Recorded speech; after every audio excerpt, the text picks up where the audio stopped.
bonjour. Alors, qu'est-ce que vous êtes venu faire aujourd'hui? Je suis venu voir ce qu'on réalise de bien, parce que parfois on critique beaucoup, mais je sais qu'il y a une forte demande dans tous les cas, et je m'en rends compte.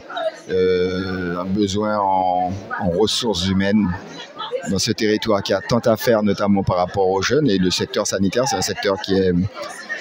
On a un bassin d'emploi potentiel dans tous les cas.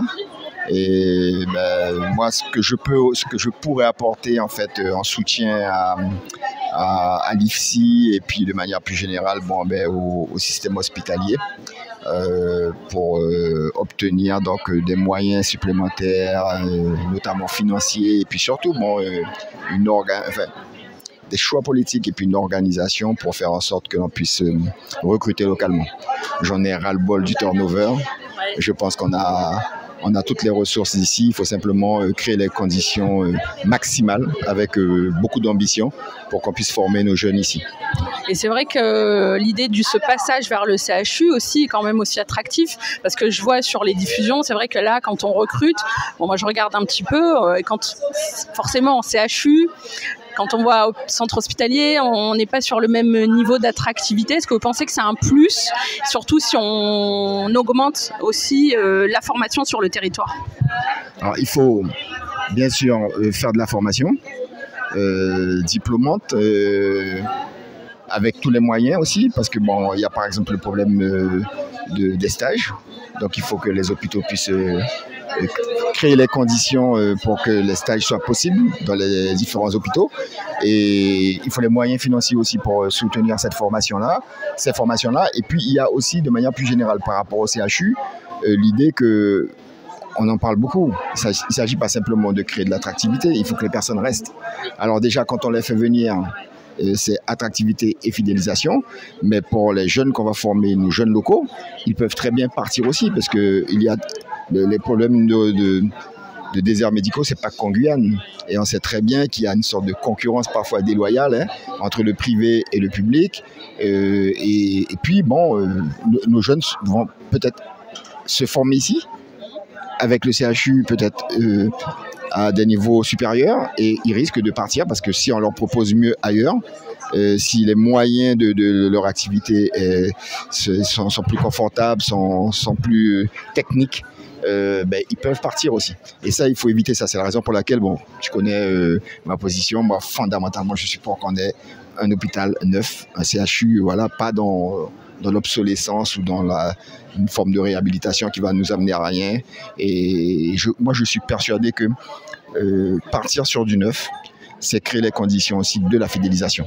Et de toutes les façons, il n'y aura pas de CHU si on n'a pas les PU. Et si les PU, ce qui les intéresse fondamentalement, c'est de pouvoir effectivement continuer à faire de la recherche, à développer tout leur travail de recherche, et puis de pouvoir faire de la formation dans des conditions de qualité et on va dire presque de perfectionnement, d'expertise là.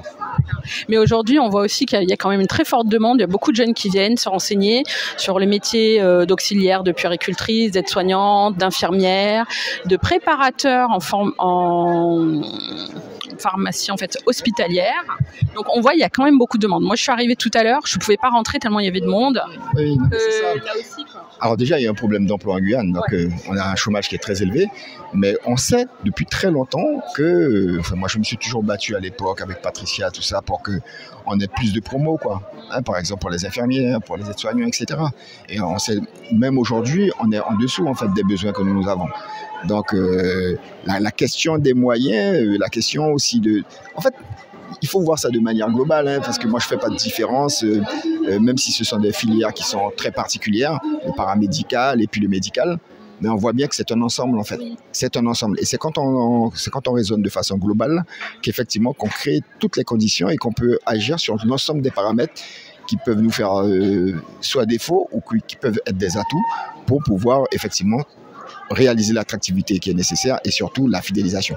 On doit ancrer les gens dans le paysage, dans l'environnement qui est le nôtre, et Et puis sortir, par exemple, moi ça me peine de voir que entre établissements, eh bien, on recrute, on déshabille Pierre, on essaie d'habiller l'autre, et puis il y a une sorte d'inflation aussi sur les demandes et sur les exigences des soignants, parce qu'ils savent qu'ils peuvent le faire en fait. Donc à un moment donné, si on veut que les choses soient équilibrées, que l'on ne soit pas dans une sorte de spirale sans fin, où effectivement on va tellement avoir besoin de personnes, on va augmenter en fait les salaires à un niveau tel qu'au final on va déstructurer en fait toute l'organisation financière des établissements, et en plus à un moment donné ça ne pourra pas tenir en fait, et on y arrive presque aujourd'hui, hein. Donc en fait on voit bien que la demande elle est importante, l'offre est insuffisante, et en même temps il faut s'inscrire sur 5, 10, 15 ans quoi, parce que les gens ont le droit de partir. Mais si les personnes se forment et qu'elles partent tout de suite, moi je suis scandalisé. J'étais aussi au conseil d'administration de l'ARS récemment, et quand on découvre que des PU, on en avait très peu, décident de repartir, c'est qu'il y a un problème. Donc on met déjà en situation de fragilité le projet même de CHU. D'accord. Donc, mais quand même, moi, je suis quand même assez surprise parce qu'en France métropolitaine, on sait que parfois certaines IFSI, en fait, elles ont du mal à remplir totalement leur classe, si je puis dire. Alors qu'ici, on a plutôt l'impression que les professions de la santé, en fait, sont très attrayantes. On voit que les jeunes, ils sont motivés depuis le lycée, des reconversions. On voit qu'il y a quand même un appétit pour, on va dire, ces formations-là. C'est vrai, c'est vrai. Et puis bon, il faut en profiter. Comme je l'ai dit, on est dans une situation particulière. Il y a pas beaucoup de secteurs où on peut proposer du travail, hein. Et donc les jeunes et les parents qui les accompagnent en sont conscients, parce qu'il y a beaucoup de parents qui accompagnent aussi.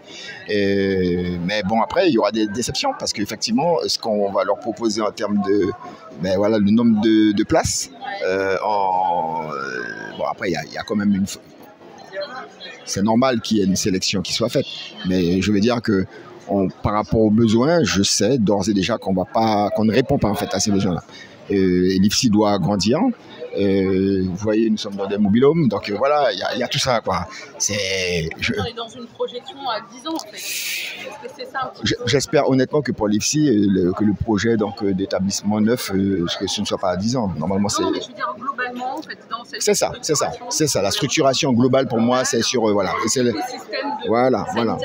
Et c'est la raison pour laquelle moi je demande que le CHU neuf, qu'on le crée maintenant. C'est-à-dire qu'on prenne la décision, en tous les cas, de le créer maintenant, parce qu'il sortira et il sera opérationnel dans 8-10 ans. Et bon courage, député Castor. Merci d'avoir pris le temps de répondre à nos quelques questions. Merci beaucoup et je vous souhaite une bonne visite. C'est moi, merci.